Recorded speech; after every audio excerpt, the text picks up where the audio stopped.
This week on Jerusalem Dateline, Israel discovers a terror tunnel on its southern border and also declares its northern border is non-negotiable. Plus, for the first time in more than a decade, a bus bombing rocks Jerusalem. Some wonder if this is the beginning of more to come. And Israeli doctors travel all the way to Africa to save a child's heart. All this and more this week on Jerusalem Dateline. Hello and welcome to this edition of Jerusalem Dateline. I'm Chris Mitchell, coming to you this week from about a mile from the Gaza border. From this spot in times past, we've seen missiles fly out of Gaza City into Israel. But there's another danger. Not too far from here, Israel discovered a terror tunnel. It's the first one discovered by Israel since the 2014 summer war with Hamas. It's almost surreal. A beautiful pastoral setting all around. But about 100 feet underground, Hamas planned terror with this tunnel. When everything is quiet, it's like heaven.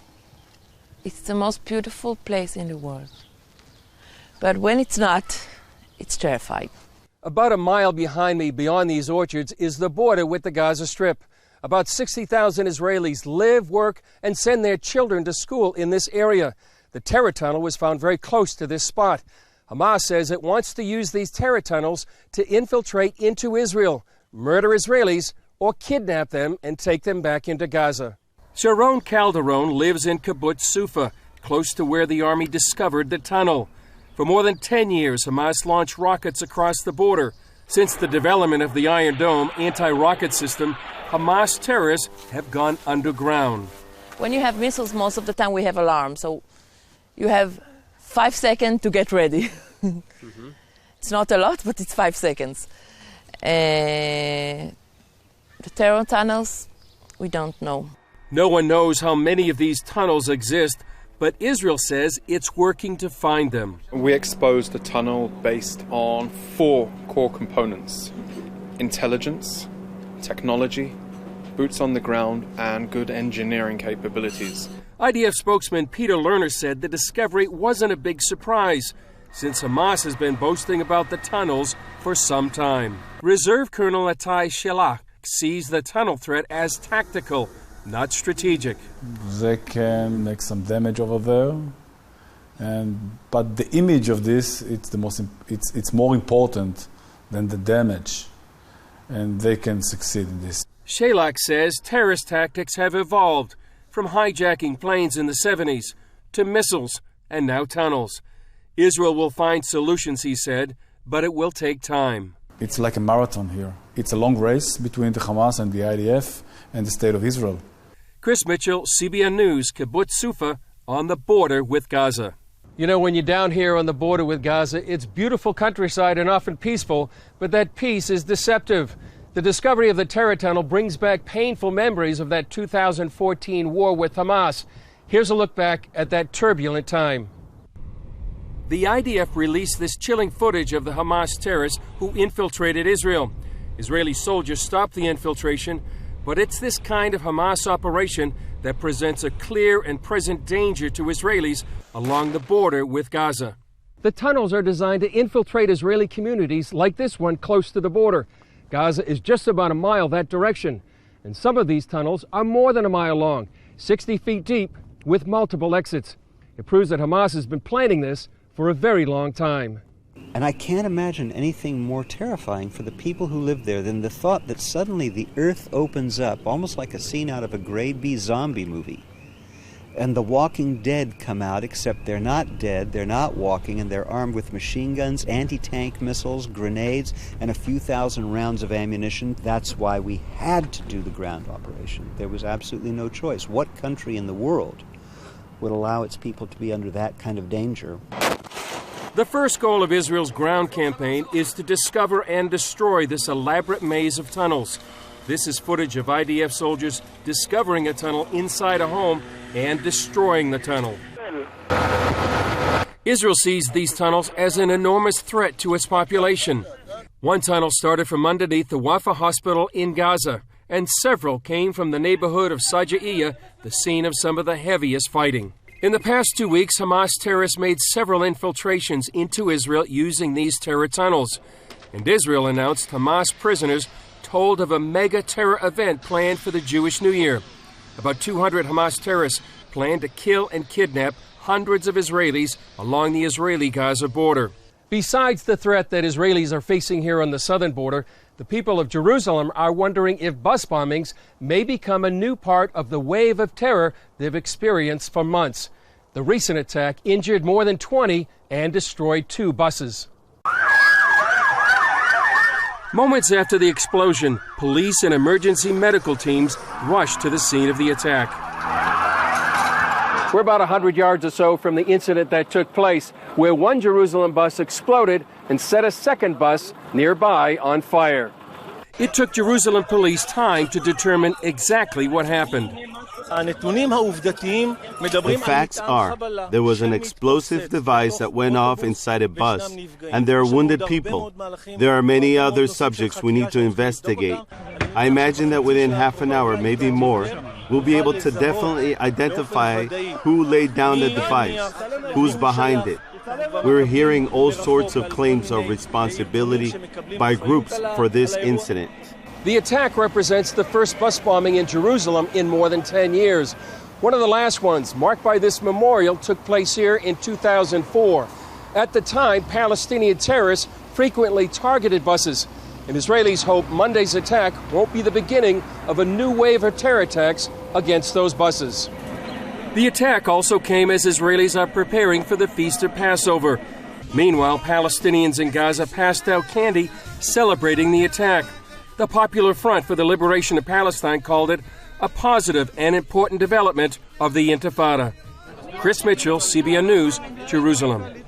Well, up on Israel's northern border, Israeli Prime Minister Benjamin Netanyahu held a cabinet meeting on the Golan Heights and delivered a strong message to the world. The Golan Heights will forever remain in Israel's hands. Israel will never come down from the Golan Heights. It was the first time since Israel gained control of the strategic plateau 49 years ago that the government held an official meeting there. It comes against the backdrop of peace talks in Geneva regarding Syria's civil war that's threatened to overflow into Israel. Syria's foreign minister responded saying that Syria is prepared to use military means to recapture the Golan Heights. Netanyahu said dozens of ancient synagogues on the Golan testify to its historical place in the land of Israel. During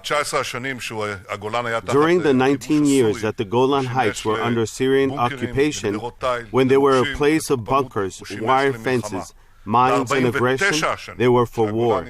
In the 49 years that the Golan Heights have been under Israeli rule, they have been for agriculture, tourism, economic initiatives, and building. They are for peace. In the stormy region around us, Israel's the stabilizing factor. Israel's the solution, not the problem. Netanyahu said that after nearly 50 years, the international community should recognize that the Golan will permanently remain in Israel's hands. Well, Israel's deputy chief of staff also addressed the foreign media, and here's what he had to say about the threats facing Israel.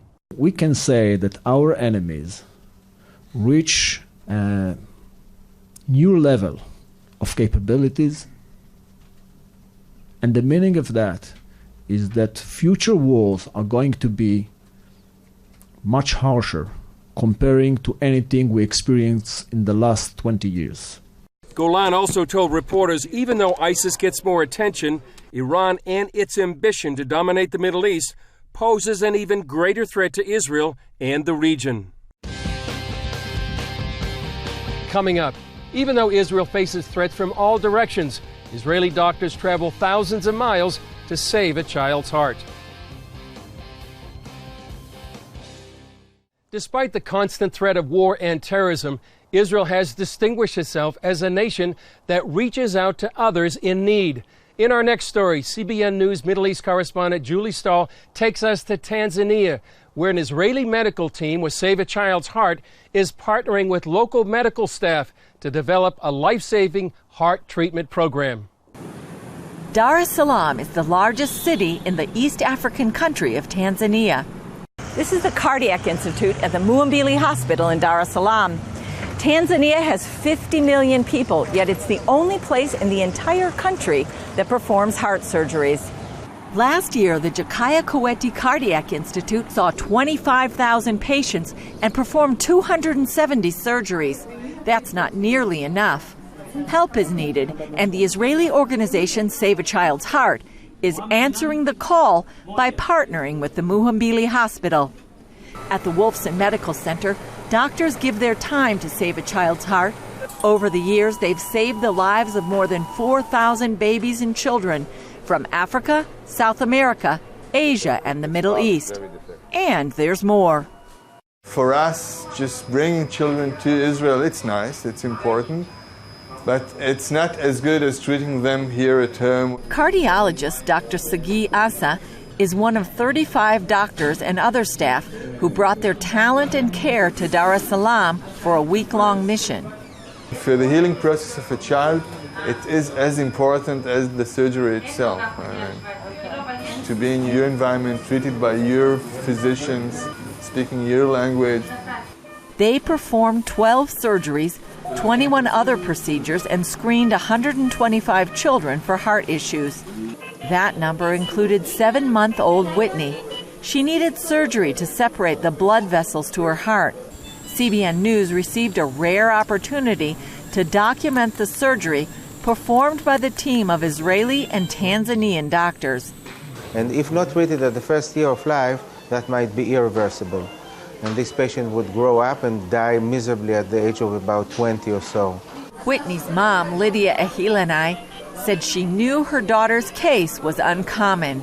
I was very scared. Then I asked, have you ever did an operation like that to the other kids apart from this? They said no. But at Israel, we used to do it. So they are going to be successful. And that means that she would be able to live like a normal life expectancy, have children, be like a normal child. But the work of Save a Child's Heart doesn't stop there. It's not the volume which counts here, it's that capacity building. And that's why you see the operations are complicated, but it's the locals who are doing with the supervision from the Israel team. Professor Mohammed Janabi, director of the Cardiac Institute, knows it's an uphill task. Because these operations, by our own, nobody could have tried to touch those kids. Having him coming here, and for the first time, we did it together here, so that, I'm hoping that the next case I'll be able to do it by myself. Dr. Godwin Godfrey trained in Israel for 5 years. That helped prepare him for a busy schedule when he returned to Tanzania. I'm the only one who specializes in pediatric cardiac surgery department, but I have some help from other cardiac surgeons who specialize like in adults and vascular. Head surgeon of Save a Child's Heart, Dr. Lior Sasson, mentored Godfrey. I'm very proud because now he assisted me, but in many other cases he did it by himself. What we're looking at is the fruits and the results of a long training program in Israel, where Israeli doctors have been training their colleagues from Tanzania. Save a Child's Heart Executive Director Simon Fisher said there's been a dramatic improvement in the complexity of the cases that Godfrey can handle. Missions like this, he said, bring the Tanzanian team closer to becoming independent. Until a year ago, Tanzanian children in need of heart surgery could not be treated inland. The only opportunities were through surgery either in India or in Israel. This partnership is also giving both Israel and Tanzania an opportunity to take on negative perceptions. If you go out today and interview people, what do you know about Israel? Oh, they are the people who are shooting the Palestinians. No, they are in Muhimbili trying to do operations. If you interview 10 people today, trust me, maybe one will believe your story. And it's the same thing that many people come to Africa. They don't think if they'll find cars, roads, and everything. They always think about they'll find people starving and living in the jungles and what. So it's really about the image that is portrayed. Randy Weiss recruits volunteers and spends a lot of time keeping the children happy.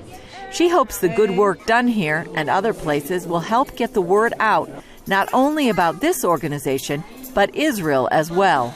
There's so much negativity associated with Israel, and especially any kind of news that comes out of Israel, and people tend to ignore all these wonderful things. Missions like these can help tip the scales. But I can guarantee you that their image of Israel changed after their child or their children received surgery. Such was the case for this Muslim dad. I love Israel because he risked my son's life. Give me 5. Yes, he's so good. And that says it all. Julie Stahl, CBN News, Dar es Salaam, Tanzania.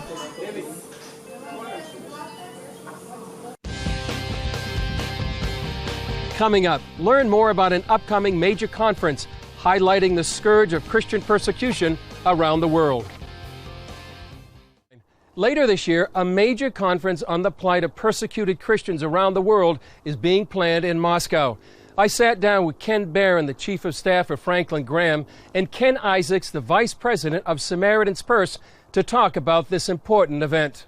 How serious is the situation for Christians here in the Middle East? Oh, I think it's very serious. I mean, we do a lot of work in, whether it's in Jordan, whether it's in Syria, whether it's in Turkey. We work in many different Middle Eastern countries, Iraq. That space is shrinking all the time for them.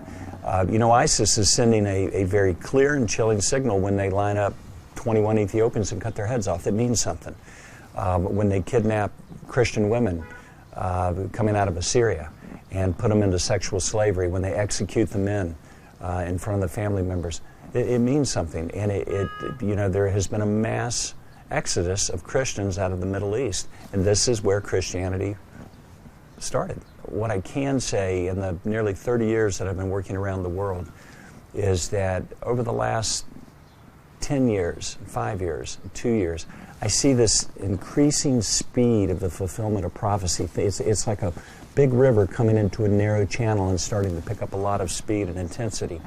So I can't see forward, but I can see where we are, and I can read the book, and wow, that's this, and that's this, and that's this, and whether it's in Ezekiel or Revelation or whatever, you see all of these things coming together. And this is going to be a front row seat to what happens right here. That's exactly right. Ken, what are your thoughts? Well, I think that Kenny's exactly right, and we see this. And I think what we're seeing here is a very strong message to us. And as Kenny referenced, the book tells us everything. So our job really is urgent in the fact that regardless of the military situation and the threat is to Christianity. The threat is to the world. The threat is to us. So I see an urgency, and it's not just a military urgency. I see a spiritual urgency for us to reach people. It seems to be a war on Christian values, not only in the States, and a war on Christianity here in the Middle East. Can you discuss what you have in mind with this conference coming up in Moscow and what you want to accomplish through that? Well, I think the conference is really to bring people together, and to it's a bold move, especially to do it in Moscow. The outcome is really what we want. We want to see something get done, and part of that is exposing this to the world and letting people know this is going on. We're only fed what we get from the media. There's so much more in the world going on that people don't see. So I think to expose this, to invite people from over 100 countries to come to this conference in late October, to spend 3 days together talking about this and sharing, will prayerfully have a great outcome. Ken, what would you like to see accomplished through this conference? What we need is recognition that members who claim Christ are being persecuted, they're being murdered. And it's very systematic. It is so big that it has now become normalized. We don't think about it anymore. I mean, the world, it's not really a big deal anymore. And the persecution can be overt and it can be covert. It can be subtle and it can be hard. But nevertheless, it's pushing Christians all the time. And I think to have it in Moscow is, it's going to be controversial, but I think that I can see the reasoning in it. About 99% of the Orthodox priests were murdered during the days of communism. So that church in itself was hugely persecuted. And but to have it there, to have the government strength there of it, I mean the government permission, the invitation to come and hold it there, that's going to send, I hope, a signal to other governments.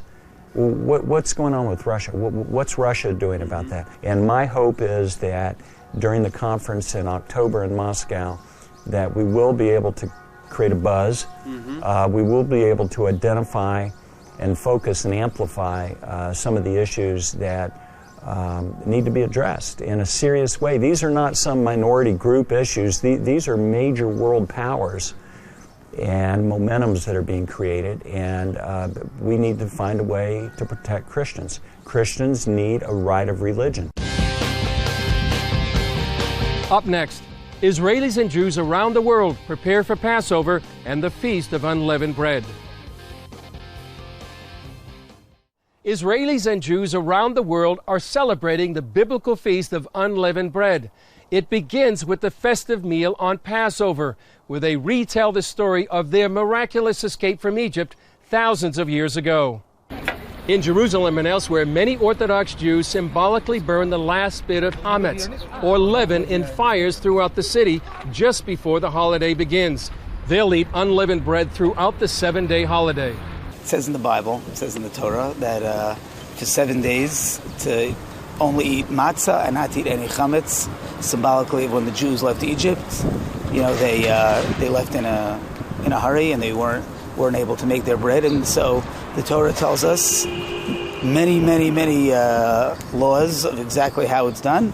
But we, for the whole holiday Passover, we don't eat anything that rises. Well, it's wonderful to see the biblical feast unfold right there on the streets of Jerusalem. Well, that's it for this edition. Remember, you can follow us throughout the week on Facebook, Twitter, or Instagram. And to all our Jewish friends, Chag Sameach, or Happy Passover. I'm Chris Mitchell. We'll see you next time on Jerusalem Dateline.